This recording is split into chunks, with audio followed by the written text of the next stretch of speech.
উনি চিকিৎসাধীন আছেন, এটি নিয়ে কোনো অবস্থাতেই কোনো গুজবে কান না দেওয়ার জন্য আমি আপনাদের মাধ্যমে সকলের প্রতি বিনীত অনুরোধ জানাচ্ছি।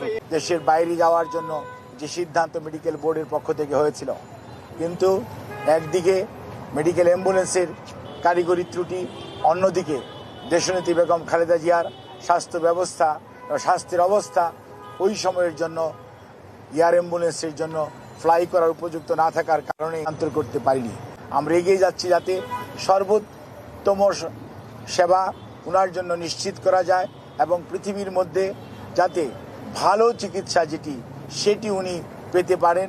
আবেগ বা অনুভূতি প্রকাশ করতে যে অতিরিক্ত প্রকাশ না করে মানুষের মধ্যে বিভ্রান্তি সৃষ্টি না করে, সে লক্ষ্যে আমরা বলতে চাই উনি উনি চিকিৎসাধীন আছেন এবং উনি সর্বোচ্চ চিকিৎসা ব্যবস্থার সর্বোচ্চ পর্যায়ে একটি সংকটাপন্ন মানুষের জন্য যেটি প্রয়োজন সেই চিকিৎসার মধ্যেই উনি আছেন এবং উনি চিকিৎসাধীন আছেন।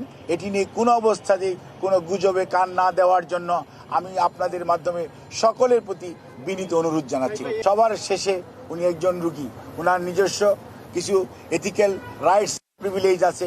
ইচ্ছা করলেই আমি চিকিৎসক হিসাবে সকল কিছুই আপনাদের কাছে আমি প্রকাশ্যে বলে দেওয়া এটি মেডিকেল সায়েন্সে কোনো অবস্থাতেই পারমিট করে না।